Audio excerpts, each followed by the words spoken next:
Hello दोस्तों, आप सभी का अपने YouTube channel best education centre में हार्दिक स्वागत है। दोस्तों आज हम पढ़ने वाले हैं क्लास 9 के साइंस के चैप्टर 1 हमारे आसपास के पदार्थ के मोस्ट इंपॉर्टेंट क्वेश्चंस। और ये दोस्तों इस चैप्टर के लिए पार्ट 2 होगा। पार्ट 1 मैंने कुछ इंपॉर्टेंट क्वेश्चन करा दिए हैं, तो चलिए देखते हैं इसमें हम क्या क्या प्रश्न के आंसर करने वाले हैं। तो दोस्तों पहला प्रश्न हम पढ़ेंगे तापमान किसे कहते हैं और इसके विभिन्न मात्रक लिखें और इनका रूपांतरण भी करें, है ना। ये एग्जाम में आपके आते हैं 2 से 3 नंबर का जरूर आता है और इसके स्पेशली मात्रक का रूपांतरण आता है कि डिग्री सेल्सियस से केल्विन में बदलें या फिर केल्विन से डिग्री सेल्सियस में बदलें। हर एग्जाम में ये जो है 9th क्लास का चाहे मिड टर्म हो या फाइनल में जरूर आएगा। उसके बाद नेक्स्ट प्रश्न गलनांक किसे कहते हैं, क्वथनांक किसे कहते हैं, हिमांक किसे कहते हैं, संगलन की गुप्त ऊष्मा किसे कहते हैं, वाष्पीकरण की गुप्त ऊष्मा किसे कहते हैं, ऊर्ध्वपातन मोस्ट इंपॉर्टेंट क्वेश्चन है। ये सारे इंपॉर्टेंट क्वेश्चन है, लेकिन ये जो आपके जो मोस्ट इंपॉर्टेंट क्वेश्चन है आपको मैं बता दे रहा हूँ कि ऊर्ध्वपातन किसे कहते हैं, उसके बाद शुष्क बर्फ किसे कहते हैं। ठीक है, ये सारे BVI क्वेश्चंस हैं और सारे वैसे इंपॉर्टेंट क्वेश्चन ही हैं। ठीक है, इसके बाद 9वां प्रश्न पढ़ेंगे किसी पदार्थ की अवस्था परिवर्तन के दौरान तापमान स्थिर क्यों रहता है। ठीक है, इसका आपको आंसर बताना है। तो चलिए दोस्तों शुरू करते 1 बाय 1 करके सारे क्वेश्चन के आंसर किस प्रकार से हम एग्जाम में लिखेंगे। दोस्तों पहला प्रश्न तापमान किसे कहते हैं, इसके विभिन्न मात्रक लिखें और उनका रूपांतरण करें। तो दोस्तों मैंने इसमें कुछ एक्स्ट्रा ही आपको पढ़ाया ताकि आगे चल के आपको कंपटीशन की तैयारी में भी मदद मिले और इसके अलावा आगे क्लास 11-12 में भी आपको हेल्प हो। और क्या एक्स्ट्रा मैंने पढ़ा आपको बता दूंगा। तापमान किसी वस्तु की उष्णता की माप होती है। उष्णता मतलब गर्मी की, वो गर्म है या ठंडा है ना। अर्थात इससे यह पता चलता है कि कोई वस्तु ठंडी है या फिर गर्म है। ठीक है, तो ये तापमान की परिभाषा हो गई। अब तापमान का ऐसा ही मात्रक क्या होता है, केल्विन होता है। ध्यान रखना एग्जाम में आता है और कई बार बच्चे गलती कर देते हैं, डिग्री सेल्सियस करके चले आते हैं। तो ऐसा ही मात्रक जो होता है ना केल्विन होता है। इसके अलावा अन्य मात्रक भी होते हैं जिसमें से आपको सेल्सियस, जिसको सेंटीग्रेड भी कहा जाता है, और फ़ारेनहाइट और रोमर होता है। ठीक है, और मेन हमें जो है ना सिर्फ डिग्री सेल्सियस से केल्विन में बदलने के लिए पढ़ना है। बाकी आपको ये पूरा एक फॉर्मूला आपको बता दिया है। ठीक है, इसको नोट कर लेना। आप इससे डिग्री सेल्सियस से फ़ारेनहाइट में, केल्विन में या रोमर में जैसे ही बदलना है आप चेंज कर सकते हो। ठीक है, तो पहले तो मेन चीज़ें पढ़ लो जो एक ज़रूरी है। जैसे ही डिग्री सेल्सियस से अगर केल्विन में बदलना है तो प्लस 273 कर लेना। जैसे मान चलो 27 डिग्री सेल्सियस को आपको एग्जाम में आ गया केल्विन में बदलें तो आप 273 प्लस कर देना। तो 27 में 273 प्लस कर दो कितना हो जाएगा 300 केल्विन। ठीक है, और अगर केल्विन से डिग्री सेल्सियस में जाना है तो आपको माइनस कर देना है 273, है ना। यानी केल्विन से अगर डिग्री सेल्सियस में जाना है तो K - 273 कर देना है ना। जैसे 300 केल्विन को 300 में से 273 माइनस कर देंगे, इस तरीके से क्या प्राप्त हो जाएगा 27 डिग्री सेल्सियस। राइट, तो ध्यान रखना डिग्री सेल्सियस से केल्विन में जाना है। ठीक है, C जो होता है पहले आता है ना, उसके बाद K आता है। तो कम से ज़्यादा में जाना है ना, तो हमें प्लस करना होगा। और K से C में आना है ना, यानी पीछे आना है, बैक आना है, तो माइनस करना होगा। इस ट्रिक से भी याद कर लेना। और ये किस तरीके से आए तो देख सकते हो आप। C ओपन में 5 = क्या होता है K - 273 ओपन में 5, तो 5 से 5 कट जाएगा तो C बराबर क्या बच जाएगा K - 273। यानी जब डिग्री सेल्सियस में चाहिए तो केल्विन में से 273 माइनस करेंगे, और वही अगर 273 इधर आता है तो प्लस में हो जाएगा, यानी डिग्री सेल्सियस प्लस 273 हो जाएगा। ठीक है, तो याद रहेगा ना। आई होप आपको याद भी हो गया होगा। क्वेश्चन आप इस बेस पे कर लोगे। कोई भी डिग्री की वैल्यू दे रखेगी, जैसे आपको 50 डिग्री सेल्सियस लिखा होगा, इसको केल्विन में बदले, या फिर 400 केल्विन लिखा होगा, उसको डिग्री सेल्सियस में बदले, चेंज कर लोगे। ठीक है, और एक ऑब्जेक्टिव टाइप में इस तरीके से याद रख लेना -273.15 डिग्री सेल्सियस, यानी जिसको 0 केल्विन कह सकते हो, क्योंकि 0 डिग्री सेल्सियस बराबर जो होता है ना 273.16 केल्विन होता है। ठीक है, ये आगे मैं अभी बताऊंगा। तो इसको परम शून्य कहा जाता है। जो 0 केल्विन होता है ना, जो कि माइनस में चला जाएगा 273.15 डिग्री सेल्सियस, ये जो है परम शून्य कहा जाता है। ठीक है, नेक्स्ट प्रश्न है गलनांक किसे कहते हैं। गलनांक का मतलब क्या होता है, गलना यानी पिघलना। और कौन पिघलेगा, ठोस ही पिघलेगा ना, जैसे बर्फ हो गया। और बर्फ पिघल कर कैसा होता है, द्रव में बदलता है, पानी में, है ना। यही आपको आंसर लिखना है। सिंपल सा लॉजिक समझो। गलनांक यानी गलना, पिघलना। तो वायुमंडलीय दाब पर वह तापमान जिस पर कोई ठोस पदार्थ पिघलकर द्रव अवस्था में परिवर्तित होने लगता है, तो उस तापमान को हम क्या कहते हैं, उस वस्तु का गलनांक कहते हैं, है ना। जैसे बर्फ़ का गलनांक 0 डिग्री सेल्सियस होता है, यानी 0 डिग्री सेल्सियस पर क्या होता है, बर्फ़ पिघलने लगता है, द्रव अवस्था में परिवर्तित होने लगता है। और 0 डिग्री सेल्सियस किसके बराबर होता है, 273.16 केल्विन, यानी हम 273 भी ले सकते हैं। ये एग्जाम में आता है कि बर्फ़ का गलनांक कितना होता है, तो 0 डिग्री सेल्सियस, और कई बार एग्जाम में केल्विन में लिखा होता है तो 273.16 केल्विन। समझ गया ना, गलनांक मतलब गलना, यानी कोई ठोस द्रव में पिघलकर परिवर्तित हो जाता है ना। नेक्स्ट है क्वथनांक किसे कहते हैं। क्वथनांक का मतलब होता है उबलना, ठीक है, यानी कि वाष्प में परिवर्तित होना। तो वायुमंडलीय दाब पर वह तापमान जिस पर कोई द्रव पदार्थ ही वाष्प में बदलेगा ना, तो द्रव पदार्थ उबलकर वाष्प में परिवर्तित होने लगता है, तो उस तापमान को उस वस्तु का क्वथनांक कहा जाता है। जैसे पानी जो है ना 100 डिग्री सेल्सियस पर उबलने लगता है और वाष्प में परिवर्तित होने लगता है, और अगर 273 इसमें प्लस करेंगे तो कितना आ जाएगा, 373.16, है ना। तो पानी का क्वथनांक 100 डिग्री सेल्सियस। उस तरीके से नेक्स्ट है हिमांक। हिम मतलब बर्फ, यानी ठोस में परिवर्तित होना। ठोस में कौन परिवर्तित होगा, द्रव। तो वायुमंडलीय दाब पर वह तापमान जिस पर कोई द्रव पदार्थ ठोस में परिवर्तित होने लगता है, तो उस तापमान को उस वस्तु का हिमांक कहा जाता है ना। जैसे पानी का हिमांक कितना होता है, 0 डिग्री सेल्सियस या फिर 273.16। तो हमने यहाँ पे क्या देखा कि हिमांक जो है, पानी का हिमांक जो होता है 0 डिग्री सेल्सियस होता है, और हमने यहाँ पर पढ़ा कि बर्फ़ का गलनांक भी 0 डिग्री सेल्सियस, यानी कि पानी जो है 0 डिग्री सेल्सियस पर ठोस में भी परिवर्तित होता है और 0 डिग्री सेल्सियस पर ठोस से द्रव में भी परिवर्तित होता है। तो ऐसा क्यों होता है, क्योंकि उनके बीच में ना कुछ गुप्त ऊष्मा होती है, जो कि हम अभी आगे पढ़ने वाले हैं। तो चलिए पढ़ते हैं नेक्स्ट प्रश्न।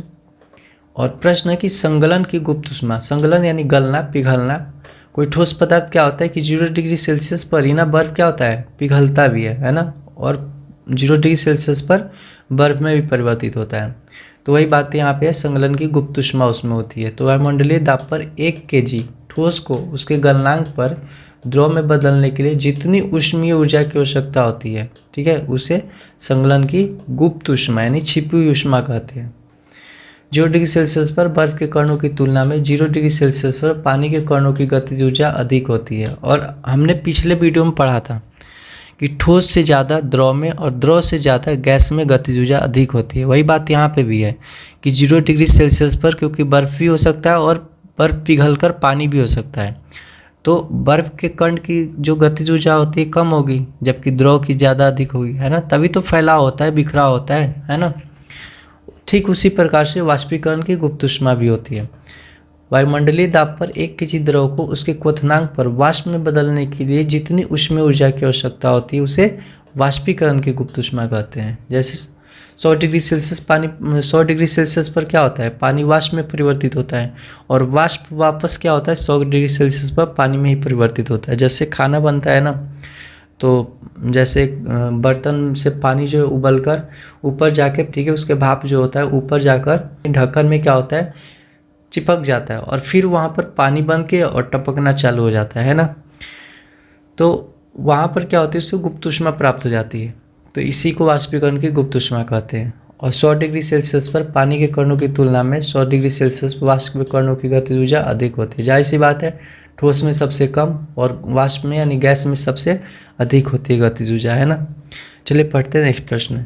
नेक्स्ट प्रश्न तो आपके लिए बहुत इंपॉर्टेंट क्वेश्चन है, एग्जाम में तो 100% आएगा ही आएगा। ऊर्ध्वपातन किसे कहते हैं, ठीक है। तो कुछ ऐसे पदार्थ होते हैं जो द्रव अवस्था में परिवर्तित हुए बिना ठोस अवस्था से सीधे गैस में, ये लो।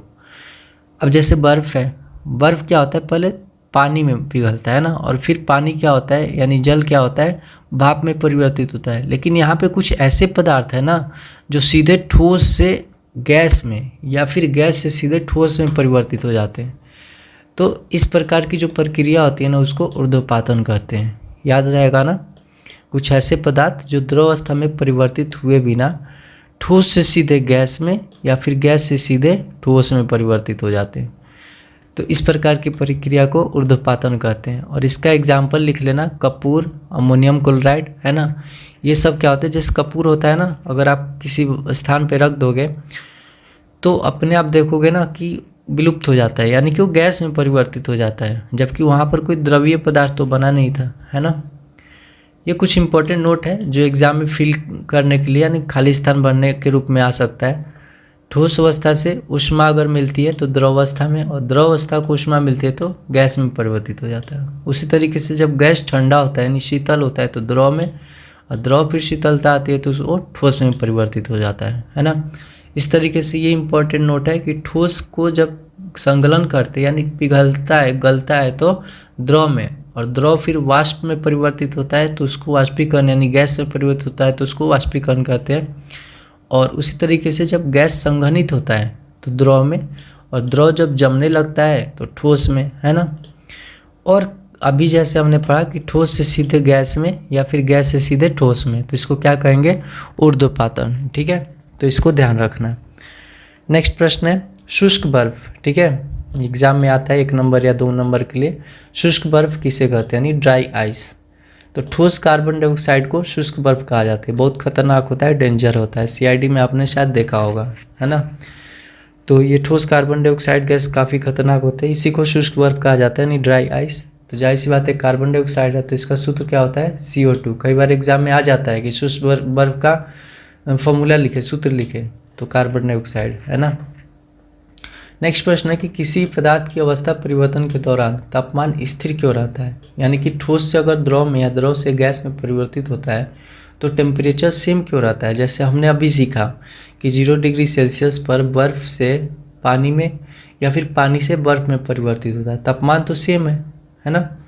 तो ऐसा क्यों होता है, तो क्योंकि पदार्थ की अवस्था में परिवर्तन के दौरान दी गई गुप्त ऊष्मा, है ना। गुप्त ऊष्मा के बारे में हमने पढ़ा, संगलन की गुप्त ऊष्मा, वाष्पीकरण की गुप्त ऊष्मा। तो वही जो गुप्त ऊष्मा है पदार्थ के कणों के बीच आणविक बंधन को तोड़ने में खर्च हो जाती है। यानी जो गुप्त ऊष्मा प्रदान हुआ ना, एक्स्ट्रा ऊष्मा, वो उनके बंधन को तोड़ता है, अणुओं की यानी कण की गति को तोड़ता है, कणों को, है ना। इसलिए अवस्था में परिवर्तन के दौरान तापमान अपरिवर्तित रहता है। ठीक है, और ये फिर से यहाँ पे वही चीज़ है कि ठोस को जब गर्म करेंगे तो द्रव, द्रव को गर्म करेंगे तो गैस, गैस को शीतल करेंगे तो द्रव अवस्था, और द्रव की शीतलता आएगी तो ठोस अवस्था। ठीक है, याद रहेगा। और एक क्वेश्चन ऐसा भी आता है ऑब्जेक्टिव में, ठीक है, कि भाप की तुलना में, ठीक है, 100 डिग्री सेल्सियस पर देखो पानी उबलता भी है, जो कि अभी मान चलो पानी के रूप में है, और भाप है। तो 100 डिग्री सेल्सियस पर पानी और भाप दोनों में सबसे अधिक जलन कौन पैदा करेगा। तो आपका आंसर होना चाहिए भाप, है ना। भाप जो होता है ना यानी वाष्प जो होता है बहुत जलन करेगा, क्योंकि उसमें गुप्त ऊष्मा भी तो छुपी हुई है ना। तो देखते हो ना, जैसे हम कभी खाना पकाते हैं तो हाथ जो है, रोटी अगर बनाते हो तो भाप के कारण जल जाता है, या फिर ढक्कन जैसे ही सब्जी बनाते हुए खोलते हो तो हाथ जल ही जाता है, वो भाप होता है ना। तो भाप जो होता है ना काफ़ी दर्द पहुंचाता है। वही 100 डिग्री सेल्सियस पर पानी जो है ना उतना दर्द नहीं पहुंचाएगा जितना भाप पहुंचाता है। ठीक है, तो ये एग्ज़ाम में कई बार पूछा जाता है, ये मैंने यहाँ पे नोट करना भूल गया था, तो इसको याद रखना कि 100 डिग्री सेल्सियस पर पानी की तुलना में वाष्प जो है यानी भाप जो है अधिक जलन पैदा करता है। ठीक है, और इसका रीज़न ये है कि उनमें गुप्त ऊष्मा छिपी हुई होती है और उनके कणों की गतिज ऊर्जा जो है वाष्प में अधिक होती है। ठीक है, तो आज इतना ही। सारे इंपॉर्टेंट क्वेश्चन मैंने इस पार्ट में भी करवा दिए, और एक और पार्ट लेके आऊँगा जो कि वाष्पीकरण से रिलेटेड है, कि वाष्पीकरण किसे कहते हैं, इसको प्रभावित करने वाले कारक, और उससे रिलेटेड जितने भी क्वेश्चन हैं अगले मैं पार्ट में करा दूँगा। ठीक है, तो आज हमने क्या क्या पढ़ा एक बार रिव्यू कर लेते हैं। तापमान किसे कहते हैं हमने पढ़ा था, है ना। इसके विभिन्न मात्रक पढ़ लिए, ये ध्यान रखना। ठीक है, उसके बाद नेक्स्ट हमने पढ़ा था गलनांक किसे कहते हैं, क्वथनांक किसे कहते हैं, हिमांक किसे कहते हैं। नेक्स्ट पढ़ा संगलन की गुप्त ऊष्मा, वाष्पीकरण की गुप्त ऊष्मा, और नेक्स्ट जो कि इम्पोर्टेंट है ऊर्ध्वपातन किसे कहते हैं। फिर हमने पढ़ा शुष्क बर्फ, इम्पोर्टेंट। फिर किसी पदार्थ की अवस्था में परिवर्तन दौरान तापमान स्थिर क्यों रहता है, राइट। और ये ध्यान रखना, फिर से मैं बता दे रहा हूँ कि 100 डिग्री सेल्सियस पर पानी की तुलना में वाष्प जो है अधिक जलन पैदा करता है। क्यों करता है, क्योंकि उनमें कणों की गति अधिक होती है और उसमें गुप्त ऊष्मा जो है छिपी हुई होती है। ठीक है, तो फिर मिलते हैं नेक्स्ट वीडियो में, तब तक के लिए बाय बाय दोस्तों, जय हिंद।